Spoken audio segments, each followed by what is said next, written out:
أبى واستكبر وكان من الكافرين. وقلنا يا آدم اسكن أنت وزوجك الجنة وكلا منها رغدا حيث شئتما ولا تقربا هذه الشجرة فتكونا من الظالمين. صدق الله العظيم.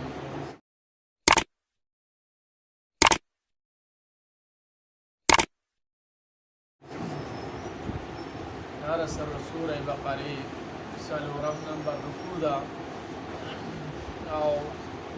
34 نمبر آیات تے مخی اللہ تعالی دا آدم علیہ السلام دا پیدائش اغا مقصد او فرشتون اغا رای اغسطل او اغا ارسی دا تمخی آیاتون کی ذکر کرل وسو دا ذکر گئی چې دلته د آدم علیه السلام او ابلیس شیطان په منځ کې چې کومه هغه جنګ جګړه جدال وشو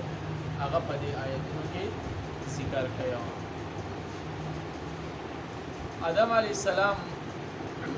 په جنت کې موجود او شیطان ابلیس چې دا د مخکې نه چونکې په جناتو کې او یو قسم جنو خو د دې جناتو هغه شرور او خونریزي په خپل منځ کې ډېره زیاته شوې وه او اسمان ته به ختل او هغه د فرشتو په خپل منځ کې خبرې یا د هغه بچې وې هغه به ښکته راوړل او یعنې هغه شرور او فساد چې دی د هغې هغه ابتدا یې کړی و. الله تعالی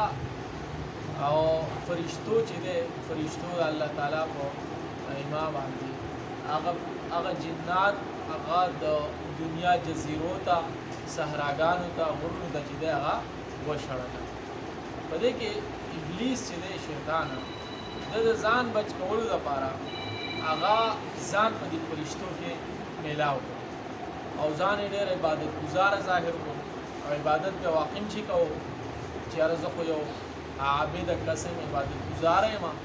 او زه د جناتو د دې خونریزۍ او د دې فساد سره نه یم ولاړ، زه د حق او د سچ سره ولاړ یم. نو فرشتو چې دی هغه د ځان سره هغه پرېښود، حالانکې هغه جن و. بیا د هغې نه پس چې کله چې آدم علیه السلام پیدا شو د هغې هغه تخلیق هغه بنیاد کېښودلی شو او د هغې تخلیق هغه مقصد چې دی هغه بیان کړی شو. بیا د دنیا ته به راځي او دوی به بادشاهت کوي، دا به نایب جوړېږي او شیطان خو چونکې د جناتو نه و نو د هغه را خیال و چې زه عبادت ګزاره یم او الله تعالی به ما چې دی هغه په دنیا کې د دې جناتو نایب جوړ کړي او جناتو باندې به مشر جوړ کړي، خپل نایب به مې او چونکې الله تعالی هغه بله به فیصله کړې وه نو عبادت به کوو، خو په زړه کې دغه خیال او دغه خیال یې پخوو چې یاره زه به دنیا کې په خپلو جناتو باندې چې دی هغه بادشاه یم او الله ته دغه منظور نه و. نو اگر چې ډېر عبادت یې کوو خو په زړه کې یو قسم لا هغه بل مقصد و نو الله تعالی دا هغه منظوره نه وه. بیا چې الله تعالی کله آدم علیه السلام پیدا کړو نو آدم علیه السلام هغه مقصد شیطان ته پته ولګېده او بیا آدم علیه السلام ته د سجدو ته د آدم علیه السلام د سجدې حکم وکړو او سجدو کې دا شیطان هم چونکې موجود و، ابلیس هم موجود و، دته هم د سجدې حکم وکړل شو. چونکې دی خو مخکې نه په زړه کې دا و چې یاره زه خو چونکې عابد او عبادت ګزاره یم او لوی شخصیت یم او دنیا کې چې دی هغه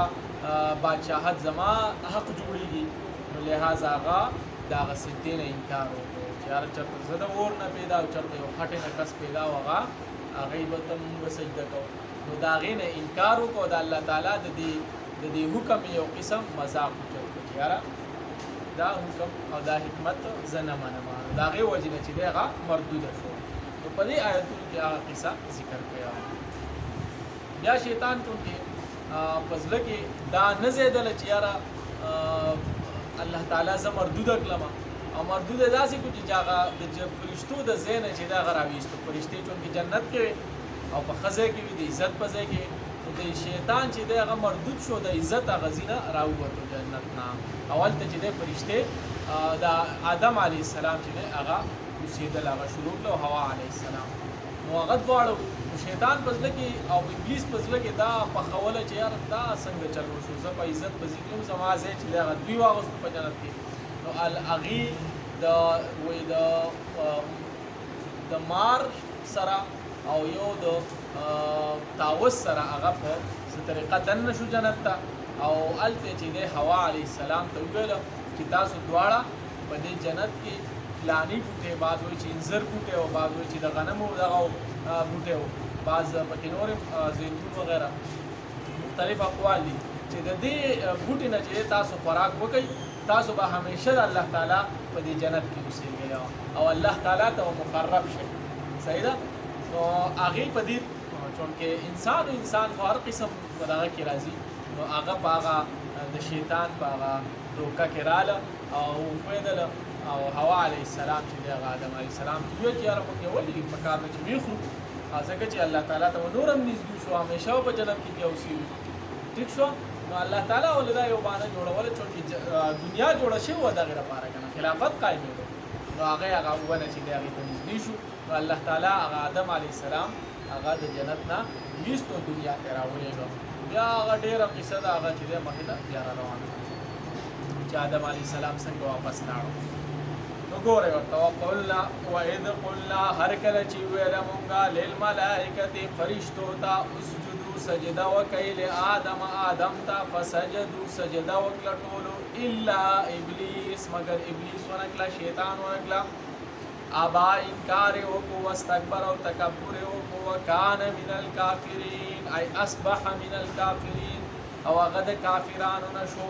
یا هغه و د کافرانو نه چا نه و یعنی هغه د کافرانو نه و یعنی د الله په ذهن کې د مخکې نه دی په کافرانو کې و چې یاره دا د هغه بنیاد چې دی هغه صحیح نه دی د ذهن صحیح نه دی او یا چې دی اصبح من الکافرین چونکې یعنی د دې خپل فعل په وجه باندې چې دی هغه کفر ته ورسېده یعنی صرف دا خو نه چې سجده یې ونه کړه نو کافر شو یعنی سجدې نه انکار وکړو په هغه ګناهګار شو خو د هغه انکار سره سره دغه د حکم الهي هغه مصلحت چې دی هغه غلط وګڼو په هغې وجه باندې کافر وقلنا وویله مونږه یا آدم ای آدم اسکن اوسد انت ته وزوجک او بیبي ستا الجنت په جنت کې وکلا او خورئ دواړه منها د دغې جنت نه رغدا فراخه حیث شئتما په کوم ځای کې چې چېرته تاسو غواړئ ولا تقربا لیکن یو شرط دی چې تاسو مه نږدې کېږئ هذه الشجرة دې ونې ته فتکونا من الظالمین نو شئ به تاسو د ظالمانو نه که ور نږدې شویو نو تاسو به د چا نه شئ د ظالمانو به نه به شئ ظالمان نه به داسې شئ چې په خپل ځان باندې به ظلم وکړئ او په خپل را روان نسل باندې به ظلم وکړئ صحیح ده که نه ظاهره خبره چې په جنت کې وی نو که د هغه اولاد هم وي نو په جنت کې خوشحالي ده که په دنیا کې خوشحالي ده جنت کې خوشحالي ده نو هغه چونکې هغه ځینه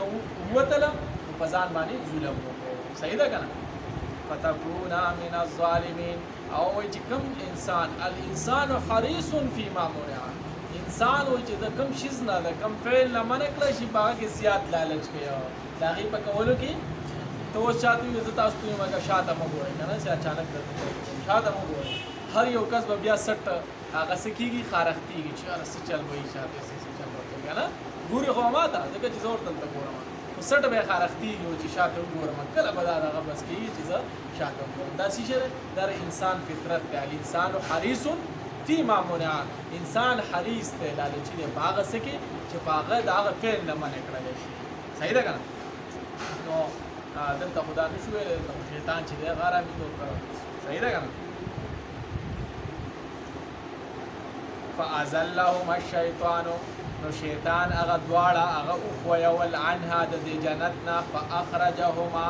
او هغه دواړه ویستل د دغې نه مما د هر هغه څه نه کانا فیه چې دغه دواړه په هغه کې وو یعنې هغه مزو نه یې ویستله